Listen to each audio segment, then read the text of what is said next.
આ Narmada one C બ્લોકનો 5મો માળ છે, બુલેટ ટ્રેન બ્રાન્ચ વડોદરા શહેર. આ કંઈક જર્જરિત બિલ્ડિંગ આખું થઈ ગયું છે, એટલે સરકારે આદેશ કર્યો છે કે જેટલી પણ કચેરીઓ છે એટલી તમે ખાલી કરી દો. ટૂંક સમયમાં આઈ થિંક 20 દિવસનો અમને ટાઈમ આવી ગયો છે અને લેટર નોટિસ પણ મળી ગઈ છે અમને. અને દરેક કચેરીઓ અહીંયા આગળ લેબર ઓફિસ છે, એક બુલેટ ટ્રેન બ્રાન્ચ છે, સામે એમ્પ્લોયમેન્ટની બ્રાન્ચ છે, અને બધાને નોટિસ મળી ગઈ છે અને કલેક્ટરમાંથી દરેક જગ્યાએ ફાળવી દીધું છે. ચોથો માળ છે અને જિલ્લા રજિસ્ટર સહકારી મળ્યો કોઓપરેટિવ ડિપાર્ટમેન્ટની ઓફિસ છે.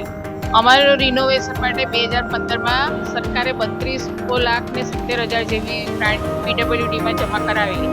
એમાંથી ખાલી 15 કે 16 લાખનો જ ખર્ચો કરીને રિનોવેશન કરેલું છે. બાકીની રકમ માટે અમે પીડબ્લ્યુડીને કેટલાય કોરસ્પોન્ડન્ટ કર્યા છે, પણ આજ દિન સુધી એને કોઈ રિનોવેશન નથી કરી આપ્યું કે નથી સરકારશ્રીમાં રકમ પર જ જમા કરાવી. 2015માં જમા કરાવેલી છે. એ પછી ત્યાં બધા કંઈક ટેબલ કન્સર્ન બદલાઈ ગયા, પણ એ અંગે કોઈ પ્રત્યુત્તર પણ નથી આપતા. કલેક્ટરશ્રીને પણ આ અંગે જાણ કરેલી છે.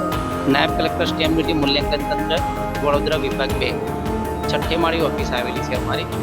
માર્ગ મકાનમાંથી અમને આ ઓફિસ ખાલી કરવા માટેની નોટિસ મળી ગયેલી છે અને એ બાબતે અમે કલેક્ટર ઓફિસમાં જાણ બી કરેલી છે. અમારા નાયબ કલેક્ટર સાહેબને મળવા ગયેલા છે. વૈકલ્પિક વ્યવસ્થા સાહેબ કરશે. અમને સૂચના મળશે એટલે અમે એ આગળ કાર્યવાહી કરીશું.